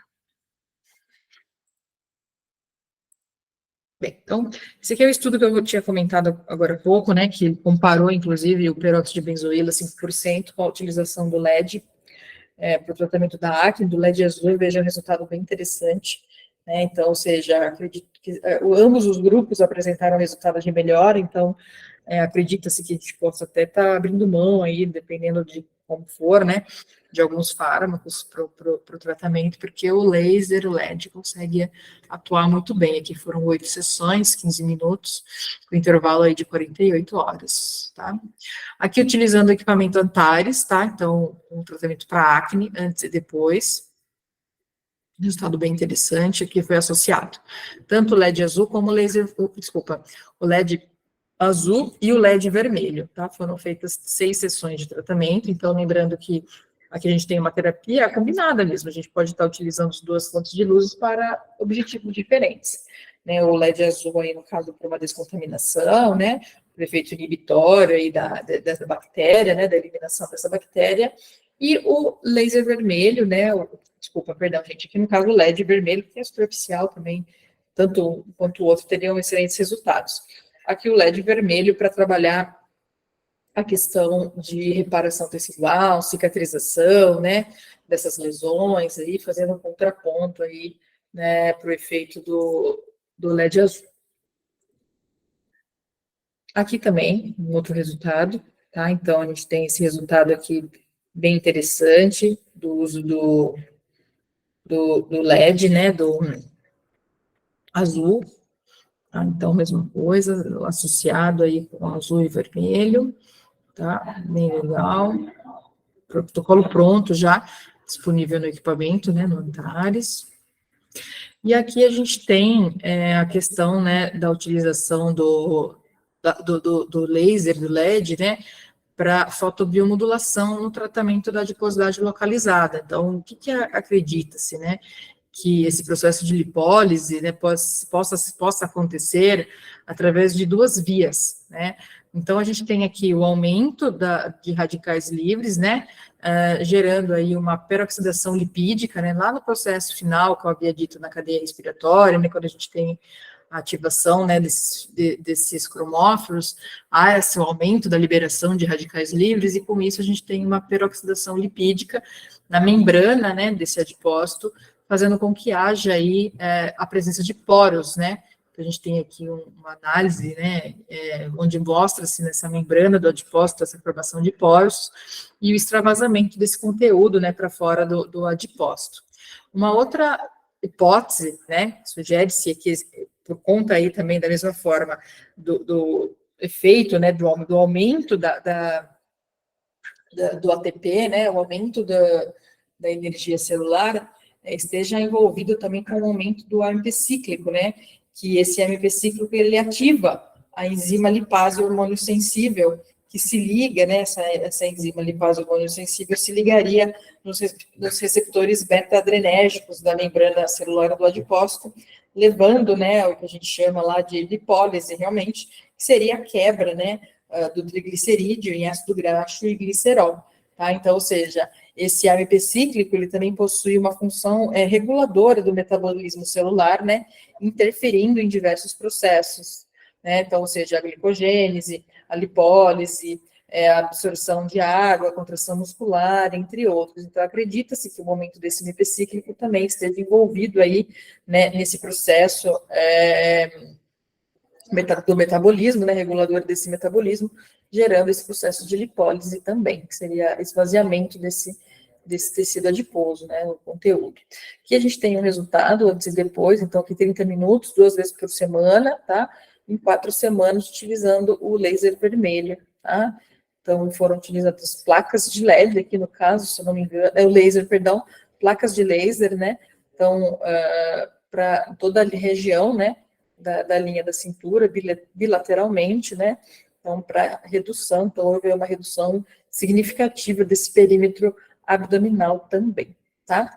Aqui a gente tem um estudo que mostra, né, que as células adiposas e a diminuição desse conteúdo, né, intracelular, e não foi visto nenhuma ausência de morte celular. Então, acredita-se aí que, nesse caso, não haja estimulação da apoptose, né, seria a morte celular, e sim realmente o processo de lipólise, né, ou de peroxidação lipídica mesmo, né, então, ou seja, ou a formação aí de poros na membrana celular do adipócito, ou mesmo esse processo de lipólise, esse estímulo de lipólise e redução desse conteúdo, né, desse triglicerídeo dentro das células, né, então esse triglicerídeo seria liberado aí de dentro das células adiposas, tá? Então, também existem essas hipóteses, né, hipóteses aí em relação ao mecanismo do laser aí para diminuição de gordura. Então, para a lipólise, olha só, resultado legal com Antares, tá? Então, foi utilizado aqui o laser vermelho e o infravermelho, né? Aqui, olha só que legal o ângulo, tá vendo? Ó, foi feito um facial mesmo. A gente viu o afinamento aqui, tá vendo? Ó, do ângulo da mandíbula aqui, ó. Aqui a gente tem uma foto de perfil, a gente consegue visualizar bem também essa redução, tá? No facial, então já houve o afinamento aí, né? Uma melhora do contorno facial também, bem interessante. Aqui, utilização da fototerapia, né? Utilizando o infravermelho, LED, né? Associado a um processo da esteira. Então, foram realizados aqui um estudo com 20 mulheres com celulite, foram divididas em 2 grupos, né, que utilizava ou não os LEDs associado ao uso de uma esteira. E o tratamento foi avaliado através da interpretação, né, da composição corporal, as fotografias, termografias. Então, a gente consegue ver aqui na termografia, bem legal aqui, ó, durante o exercício, utilizando o LED infravermelho, o aumento da temperatura, né? Então, o aumento do fluxo sanguíneo, então, possibilitando, né, o que a gente pode deduzir aí através da termografia, que houve um aumento da temperatura local, consequentemente decorrente de um fluxo sanguíneo maior, né, e com isso a gente tem uma melhora, uma suplementação de oxigênio, nutrientes, né, diminuição dos metabólitos locais, né, então é tudo que a gente quer para a celulite, né, um tecido que é pobre, oxigenado, que pouco nutrido, né, rico ali em toxinas, então a gente quer realmente aumentar a vascularização local, aumentar o aporte nutritivo, oxigenativo e eliminar essas toxinas dessa região aí que está aprisionada, né, essa linfa que está aprisionada aí nessas travas fibróticas características da celulite. Então, aqui também é associado com uma massagem, massagem mecânica, tá? Então, a utilização do laser vermelho e infravermelho, com a massagem mecânica, então é um protocolo, né, vamos dizer assim, uma combinação terapêutica muito interessante para quem tem aí equipamento de dermologia e queira aí associar também com o equipamento de fotobiomodulação, é bem legal na mesma sessão, dá para associar as duas tecnologias também, tá? Aqui a gente tem o tratamento, né, um estudo, né, duplo face, vamos dizer assim, né, que eles pegaram a face, né, dividiram, né, em onde foi feito, onde não foi feita a aplicação, né, então foram aqui utilizados envolvendo aí, são a idade média de 38 anos, são 7 pacientes, né, 7 pacientes do sexo feminino com melasma, né, dérmico bilateral, e aí todas elas já tinham sido submetidas a tratamentos mal sucedidos, usando hidroquinona, enfim. E eles utilizaram, né, um dispositivo, de um lado, né, na verdade, eles fizeram, né, a utilização da luz, né, e previamente a irradiação do LED 904, tá? Então, eles fizeram o peeling de cristal, inicialmente, né, uma microdermabrasão, né, que a gente chama, previamente, e depois fizeram a irradiação do LED 904, tá? Então, é interessante, porque a gente pode ver aí, dentro aí de um resultado, no lado do controle, né, onde não foi feito nada, de ver pouco resultado, e o lado do LED, olha só que interessante, a gente vê aí uma diminuição considerável, né, do resultado clínico, tá? Então, bem interessante aí, acredita-se que o LED, o 904, possui ação aí inibitória, né, para melanogênese. Então, acredita-se também que uma justificativa de se utilizar também o peeling de cristal antes, que pode ser utilizado, a gente tem um protocolo, gente, eu estou mostrando aqui alguns artigos científicos, mas que a gente pode utilizar isso aqui para nossa prática clínica também, tá? Para quem aí, no caso da estética, né, da dermatologia, quem trabalha aí nesse ramo, a gente também pode estar utilizando esse protocolo aqui na nossa prática. Então, a justificativa seria, né, realmente remover o extrato córneo, né, para minimizar o máximo possível da reflexão da luz. Tá? Então, a gente sabe que hoje existem aí algumas ações, né, quando a gente irradia a luz para o nosso tecido, a gente tem alguns efeitos, reflexão, refração, absorção, enfim. E um deles que a gente quer minimizar seria a reflexão. Então, tudo que está ali, então, por exemplo, pelo, sujidade da pele, o próprio extrato córneo, são todos meios ali, né, questões que podem aumentar o processo de reflexão dessa luz. Para quê? Para que a gente aumente a absorção, que é o que a gente quer, né, aumentar aí a absorção dessa luz. Então, qualquer coisa que estiver na pele ali, barrando a passagem dessa luz, ele vai exercer ali, aumentar ali o processo de reflexão, né, que é um efeito indesejado, tá? Então, é bem interessante aí o resultado, achei bem legal aí dessa luz de UD, como que a gente teve um resultado bem bacana aí para redução do melasma também. A tricologia, tá? Então, é também um ramo muito utilizado para quem vai trabalhar com terapia capilar, né? Aqui foi associado tanto o laser quanto o LED vermelho, né? É um intervalo de 48 horas entre as sessões, então 16 semanas. Aqui o estudo foi composto por 44 homens, né? Portadores de alopecia androgenética. Foi dividido entre placebo e o grupo, né? LED laser.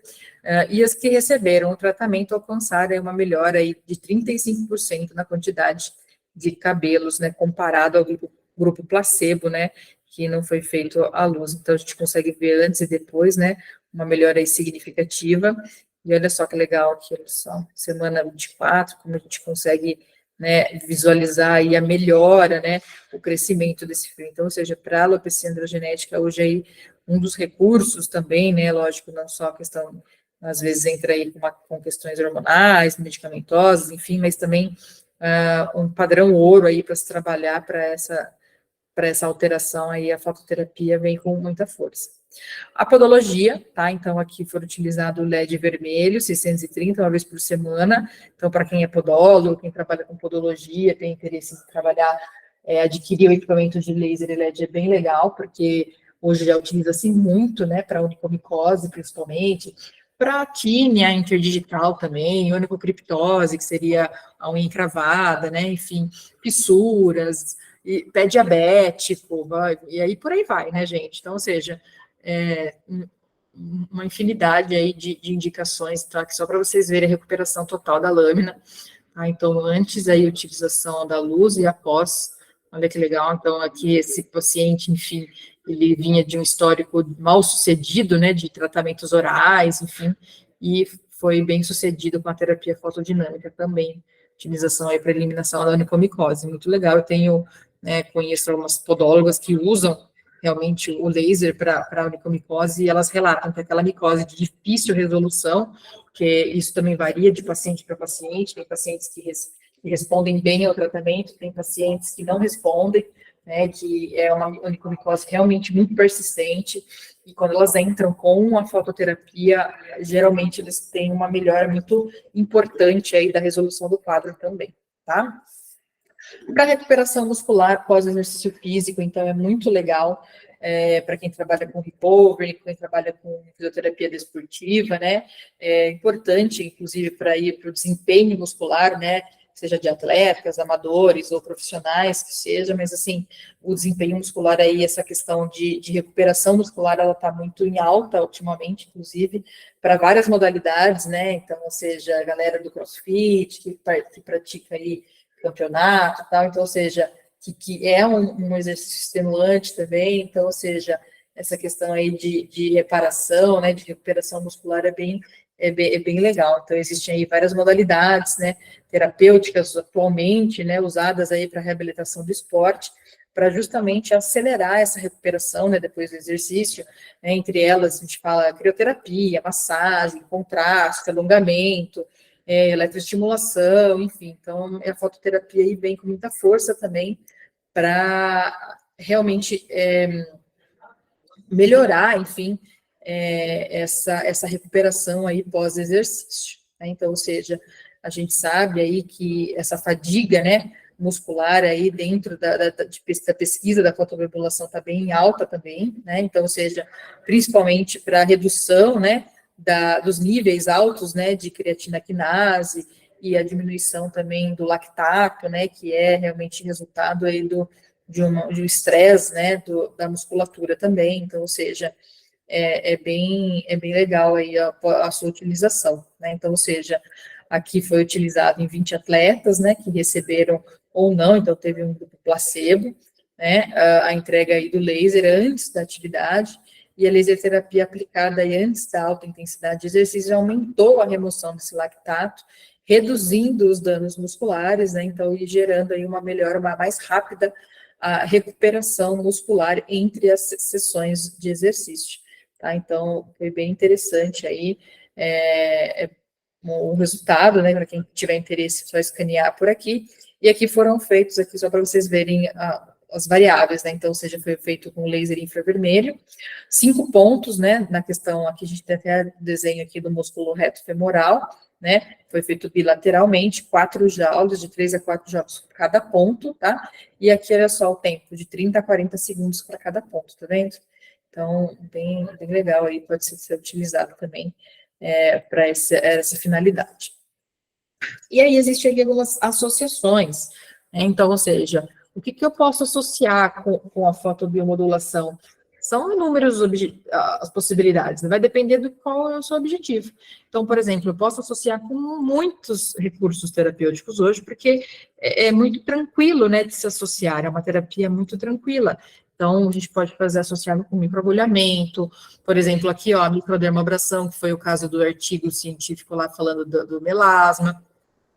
Por exemplo, para você trabalhar com gordura localizada, se você quiser associar com uma radiofrequência, você pode, né? Para recuperação, por exemplo, para rejuvenescimento, um ultrassom microfocalizado, uma microcorrente, então aí dá uma luz pulsada também, então, ou seja, dá para trabalhar aí com muitas associações, né, dependendo aí do seu objetivo terapêutico, né? Então, aqui a gente tem aí LED verde, vermelho, né, LED laser infravermelho, e tudo que a gente consegue aí associar também, tá? Então, âmbar ou vermelho, o que dá para fazer, né? Então, principalmente aí quando a gente fala de estrias, flacidez da pele, aqui para gordura localizada, lá, celulite, o que a gente consegue usar, né, em associação para essa indicação clínica. Aqui, né, no caso das estrias, de flacidez da pele, né, o que mais a gente pode usar, né, de cores, né, de luz, e o que a gente consegue associar aos tratamentos, né, então, microdermabrasão, microagulhamento, enfim, e por aí vai. E aqui algumas contraindicações, tá? Então, deixei aqui, né, de uma forma geral, aí algumas contraindicações para o uso do laser e do LED. Então, não pode ser utilizado sem os óculos de proteção, isso é muito importante, né? tanto para o usuário quanto para o paciente, não vou apontar diretamente sobre os olhos, áreas ali onde houver esteroides ou qualquer tipo de aplicação nas últimas 2 ou 3 semanas, nos nervos dos seios carotídeos, né, principalmente pacientes com sensibilidade alterada, no pescoço sobre tireoide, lesões aí cancerígenas, também não posso aplicar, em pacientes com suspeita aí de diagnóstico de epilepsia, áreas com tendência a hemorragias, traumas agudos, né, então isso precisa ser avaliado, sobre abdômen durante a gravidez também é uma contraindicação, ou qualquer medicamento também que é fotossensibilizante, também é legal aí não ser utilizado aí a qualquer fonte de luz. O grande diferencial do laser pulse seria em relação à sua utilização, né, o fato de ser portátil, tá? Então, ele pode ser utilizado somente na bateria ou conectado na tomada, tá? Então, aqui a gente tem protocolos divididos em estética, reabilitação, laser acupuntura, tem os protocolos pré-programados e a seleção manual também, tá? Então, é um grande diferencial dele hoje no mercado realmente a questão da portabilidade, tá? Então, essa bateria aí, ela tem a possibilidade de durar até 6 horas, em média, tá, de uso. E aí, para carregar ela também vai demorar mais ou menos o mesmo tempo, tá bom? Para ser carregada. O laser pulse, ele apresenta 7 probes, são vendidas também separadamente, então aí falando das probes, tá? Para quem quiser ter essa informação. As probes do Antares, do equipamento Antares, não servem no laser pulse e vice-versa, tá? Então, ou seja, eu tenho o laser pulse, eu preciso comprar as probes do laser pulse. Todas elas possuem potências diferentes, elas são calibradas para o equipamento, tá? Então, ou seja, não serve, tá? Nem a do laser pulse no equipamento Antares. Então, são probes, se você olhar elas assim, são semelhantes, mas elas não vão ser reconhecidas no equipamento. Quando você conectar, elas não vão reconhecer, perfeito? Nem mesmo os clusters, tá? Então, não dá para, por exemplo, pegar um cluster do Antares e tentar conectar no laser pulse, também não vai ler, tá? Então, o laser pulse, ele tem as suas probes, as suas canetas específicas, tá? Então, não vai ler mesmo, tá? Nem o antigo, nem o laser pulse antigo, por exemplo, existia uma versão anterior a essa, né? Que era um equipamento de mesa. Então, as probes antigas do laser pulse antigo também não vão servir nesse equipamento novo, tá bom? Então, são probes com potências maiores, potências diferentes, então não vai ler, tá? Então, seria ter que comprar as probes novas do laser pulse novo, tá? Bem, uma questão importante que a gente fala do laser pulse é a possibilidade de modulação dessa potência, como a gente estava conversando, tá? Essas potências, elas podem ser moduladas, então isso é interessante, porque é aquela questão lá, que é mais uma arma que a gente tem, né, mais um recurso que a gente tem para poder modular a ação desse laser, ou desse LED, que é justamente aí a entrega, o tempo de entrega dessa energia, tá? Então, o profissional consegue colocar, né, estipular qual é a potência que ele quer trabalhar. O equipamento aqui, né, mostrando, tem um checagem de luz, que é uma validação dessa emissão, tá? Então, qualquer caneta, cluster, probe. Qualquer probe que você conectar aqui, ele vai ter essa checagem de luz, ele pede para checar, tá? Principalmente quando se fala do laser infravermelho, né? Que a gente não consegue ver, né? É uma luz que a gente não consegue enxergar, então a gente não sabe se está funcionando, se está emitindo corretamente, se não está. Então, isso aqui é um diferencial bem interessante, porque ele faz essa checagem aqui da luz, né? Antes mesmo de começar a terapia, tá? O equipamento diferencial dele é a técnica ILIB, tá? Então, para quem trabalha com ILIB, quem quer começar a trabalhar com ILIB, ele possui aí a pulseira, né? Acompanha a pulseira com as probes, né? Então, você pode estar trabalhando tanto com a probe 3 quanto com a probe 4 para a técnica de ILIB, tá? Então, é muito fácil, né? Então, a ILIB, na verdade, é a irrigação, né? Do sangue intravascular com laser. Então, ela é posicionada aqui, né, sobre o trajeto, né, da artéria radial, e ele tem como ação, né, auxiliar a eliminação desses radicais livres, né, promovendo aí a produção de antioxidantes endógenos, né? Então, por exemplo, superóxido de dismutase, glutationa, oxidase, então, ou seja, existem alguns antioxidantes endógenos que o inibe, né? Essa irrigação, né? E irradiação, na verdade, né? Desse sangue faz com que haja a promoção, a produção desses antioxidantes endógenos também. Então, ele tem ação anti-inflamatória, né? Aumenta a capacidade circulativa do sangue, melhora a oxigenação, melhora para a performance metabólica como um todo, diminuição da dor. Então, tem muita gente que faz o ILIB associado a qualquer outro procedimento, né, que sente muita dor. Ah, eu sinto muita dor para realizar qualquer tipo de técnica, um laser, por exemplo, eu vou fazer uma criolipólise, eu sinto um pouco de desconforto, eu vou fazer um laser, eu sinto desconforto, eu sinto um pouco de dor. Tem algumas pessoas que acabam utilizando associado mesmo, durante a aplicação ali da criolipólise, por exemplo, fazem a utilização do ILIB, né, justamente aí para melhorar aí o resultado e ter a diminuição desse estímulo doloroso também, tá? Aqui eu já vou direto para a questão de programação do equipamento, né? Como que a gente pode programar ele. Então, aqui, veja só, quando a gente liga, né? Deixa eu colocar aqui para rodar. Então, para ligar o equipamento, tem a chave na parte de trás do equipamento, tá? Então, liguei na parte de trás do equipamento. Opa! Então, aqui a tela, né, inicial aqui. E aí a gente tem o autoteste, tá? Então, ele vai ligar dessa forma aqui, tá? O autoteste ok. E aí ele vai pedir para você colocar a senha, tá? A senha padrão que sai de fábrica é 1, 2, 3, 4, tá? Então, colocou lá, posicionou, digitou a senha padrão, 4. A quarta teclinha aqui, ó. E, só eu colocar, opa. Tá? E aí depois ele vai pedir para fazer o cheque de emissão, tá? Então, você vai posicionar na saída ali, ó, o cheque, posiciona ali na saída, e aí aperta o quarto botão aqui, ó, no último, tá? Selecionou e ele já vai dar o cheque de emissão, tá? Aí ele vai aparecer essa tela aqui com as informações dos parâmetros. Então, você tem ali a probe que está conectada, e aí a seta, você vai, o botão para cima ou para baixo, você vai mudando, né, o que você quer trabalhar, tá? Então, o modo, aqui você consegue mudar o que você quer, o modo pulsado ou contínuo. Aí o próximo é frequência. Aí no contínuo, até a seta para baixo, e aí ele desce e a próxima variável. Aí, ó, próximo parâmetro. Aí tá lá, potência, tá vendo?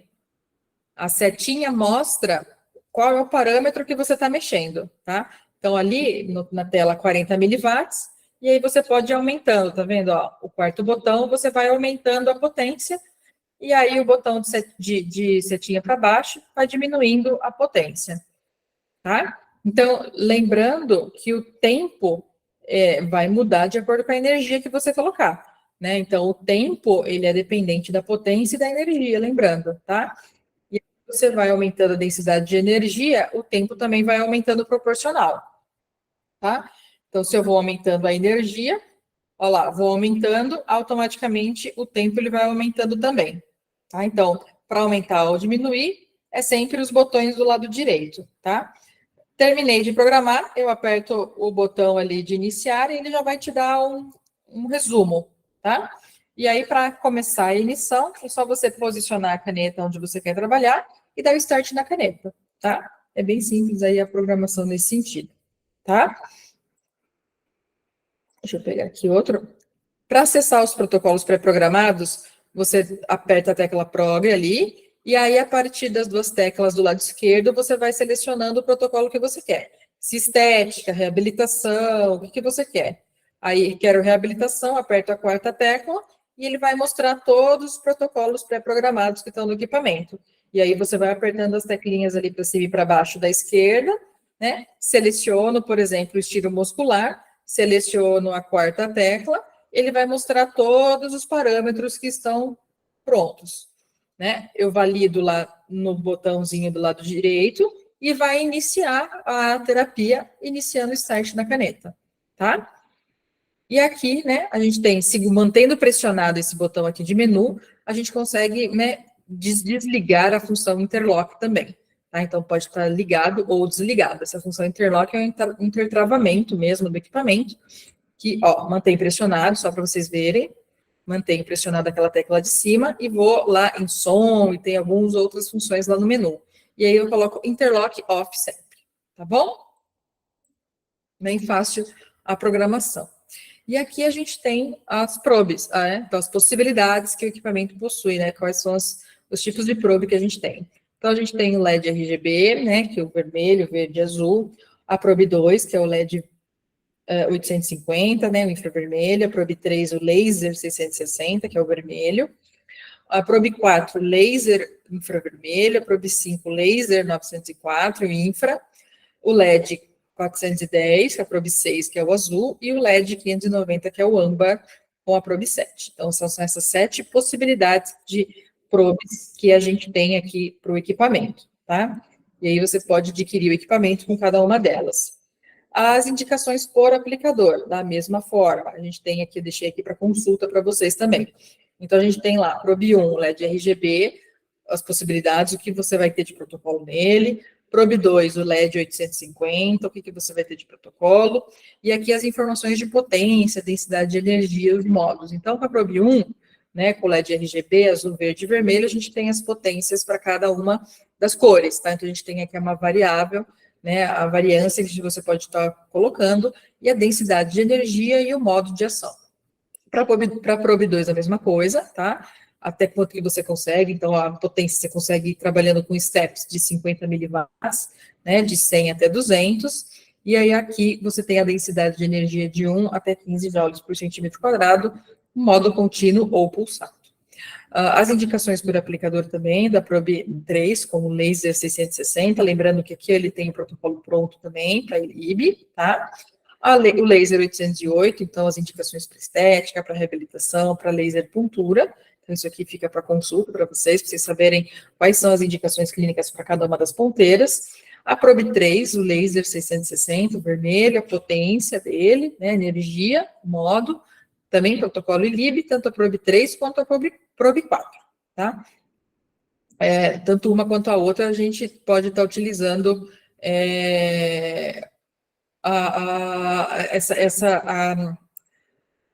tanto a 3 quanto a 4, a gente pode estar utilizando o protocolo de LIB, tá bom? E aqui a gente tem aqui as indicações por aplicador também, tá bom? Então, aqui, 904, 410, 590, todas as indicações que a gente tem, tanto da parte de reabilitação, né, quanto a parte de estética também, tá?